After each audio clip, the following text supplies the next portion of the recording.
जय हिंद। आज हम भारतीय न्याय व्यवस्था के एक बहुत ही बुनियादी लेकिन सबसे जरूरी सवालों में से एक को समझने जा रहे हैं। सवाल है, नए भारतीय साक्ष्य अधिनियम 2023 के हिसाब से अदालत में गवाही देने के काबिल कौन है। ये वो सवाल है जो हमारे जस्टिस सिस्टम की नींव रखता है। तो गवाही कौन दे सकता है?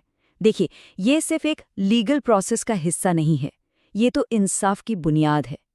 आज के इस विश्लेषण में हम नए भारतीय साक्ष्य अधिनियम यानी बीएसए 2023 के हर पहलू को गहराई से समझेंगे। हम कुछ बहुत ही जरूरी केस स्टडीज और उदाहरणों का भी इस्तेमाल करेंगे ताकि इस विषय पर कोई भी शंका बाकी न रहे। तो आज हम किन किन बातों पर गौर करने वाले हैं। सबसे पहले हम समझेंगे कि एक गवाह की सक्षमता यानी विटनेस कॉम्पिटेंसी होती क्या है। फिर देखेंगे कि गवाही का सामान्य नियम क्या कहता है। इसके बाद हम कुछ खास गवाहों जैसे कि बच्चे और मानसिक रूप से बीमार व्यक्तियों के बारे में बात करेंगे। और आखिर में इस कानून के पीछे जो सबसे बड़ा सिद्धांत है उसे भी जानेंगे। तो चलिए शुरू करते हैं। इससे पहले कि हम ये जानें कि गवाही कौन दे सकता है, ये समझना बेहद जरूरी है कि एक सक्षम साक्षी या कॉम्पिटेंट विटनेस होने का आखिर मतलब क्या होता है। तो साक्षी की सक्षमता का मतलब है किसी भी व्यक्ति की वो कानूनी काबिलियत जिसके आधार पर वो कोर्ट में सबूत पेश कर सकता है। ये सिर्फ कोर्ट में मौजूद होने की बात नहीं है, बल्कि ये उन कानूनी मानकों को पूरा करने के बारे में है जिनके आधार पर किसी की गवाही को वैध माना जाता है। महान कानूनविद बेंथम ने कहा था, साक्षी न्याय की आंखें और कान हैं। ये बात बहुत गहरी है। सोचिए, अगर न्याय की आंखें और कान ही ठीक से काम न करे तो पूरी न्याय प्रक्रिया ही फेल हो सकती है। इसीलिए एक निष्पक्ष सुनवाई के लिए सक्षम और भरोसेमंद गवाहों का होना बहुत जरूरी है। इस बात का सबसे बड़ा उदाहरण हमें ज़हीरा हबीबुल्लाह शेख बनाम गुजरात राज्य के ऐतिहासिक मामले में देखने को मिलता है। इस केस ने ये साफ कर दिया था कि अगर गवाह भरोसेमंद न हो तो इंसाफ मिलना लगभग नामुमकिन हो जाता है। इस केस ने साबित किया कि न्याय के लिए गवाहों का सच्चा और ईमानदार होना कितना ज्यादा जरूरी है। तो चलिए अब सीधे मुद्दे पर आते हैं और देखते हैं कि नए भारतीय साक्ष्य अधिनियम 2023 की धारा 124 में दिया गया मुख्य नियम क्या कहता है। भारतीय साक्ष्य अधिनियम 2023 की धारा 124 एक बहुत ही सीधी सी बात कहती है। ये मानकर चलती है कि हर व्यक्ति गवाही देने के लिए सक्षम है।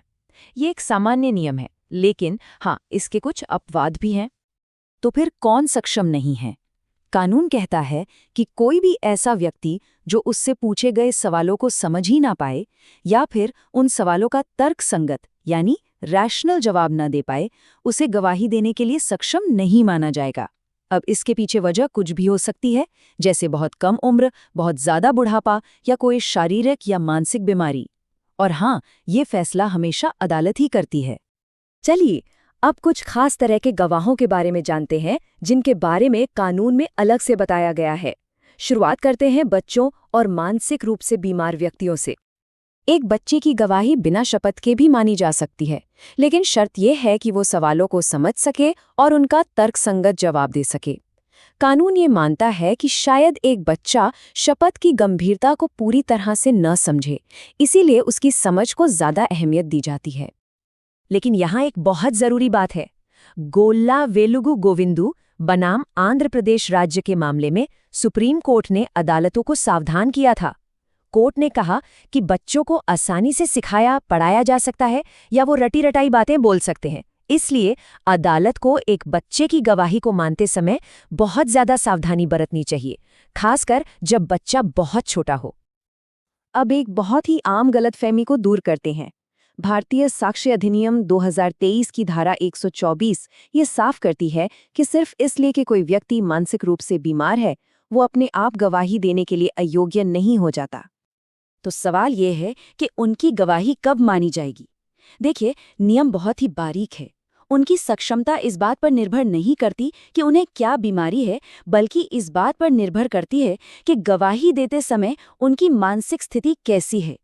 अगर उस वक्त वो सवालों को समझ सकते हैं और तर्कसंगत जवाब दे सकते हैं, तो वो बिल्कुल सक्षम गवाह हैं। अदालत उनकी स्थिति को समझने के लिए मेडिकल एक्सपर्ट्स की मदद भी ले सकती है।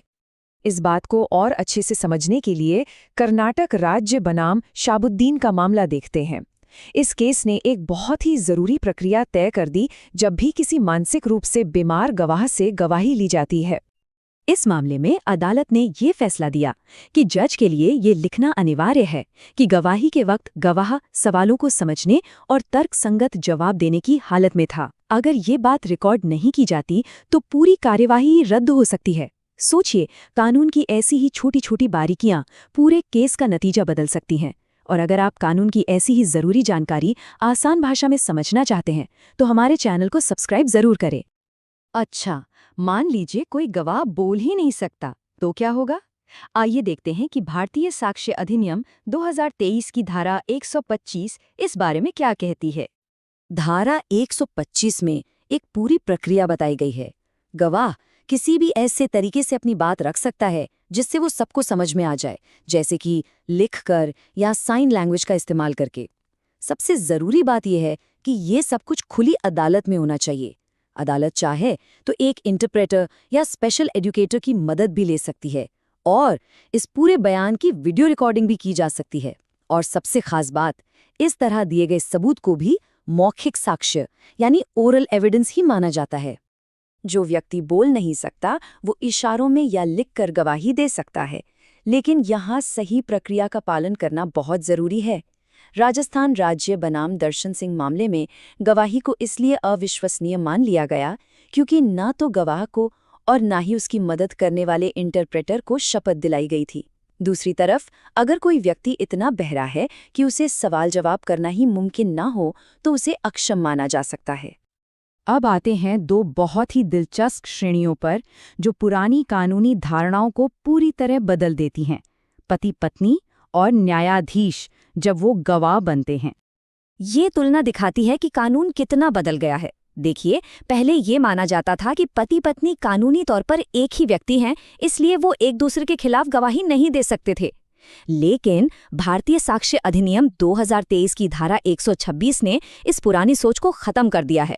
अब पति और पत्नी चाहे मामला दीवानी हो या आपराधिक, एक दूसरे के पक्ष में या खिलाफ गवाही देने के लिए पूरी तरह से सक्षम हैं। अब बात करते हैं जजों की। भारतीय साक्ष्य अधिनियम 2023 की धारा 127 जजों और मजिस्ट्रेटों को एक खास छूट देती है। उन्हें इस बात का जवाब देने के लिए मजबूर नहीं किया जा सकता कि उन्होंने कोर्ट में जज के तौर पर क्या किया या उन्हें जज के तौर पर क्या पता चला। इसका सिर्फ एक ही अपवाद है, अगर कोई सुपीरियर कोर्ट ऐसा करने का विशेष आदेश दे। लेकिन हाँ, अगर जज के तौर पर काम करते हुए उनके सामने कोई और घटना घटती है तो वो उसके बारे में गवाही दे सकते हैं। तो इन सभी नियमों और ख़ास मामलों को देखने के बाद वो कौन सा एक मूल सिद्धांत है जो हमें समझना चाहिए? तो इस पूरी चर्चा का सार ये है कि गवाही देने की काबिलियत का पैमाना किसी का पद, उम्र या रिश्ता नहीं है, बल्कि उसकी समझ है। कानून ये नहीं देखता कि गवाह कौन है, कानून ये देखता है कि क्या वो व्यक्ति सवालों को समझकर एक तर्कसंगत जवाब दे सकता है। बस यही नए भारतीय साक्ष्य अधिनियम का मूल सिद्धांत है। और जाते जाते आपके लिए एक सवाल छोड़ जाता हूं। जैसे जैसे मनोविज्ञान और कम्युनिकेशन के बारे में हमारी समझ बढ़ रही है, क्या आपको लगता है कि भविष्य में टेक्नोलॉजी और नए वैज्ञानिक तरीके सक्षम गवाह की इस परिभाषा को और भी बदल सकते हैं? इस पर जरूर सोचिएगा। हमारे साथ जुड़ने के लिए धन्यवाद।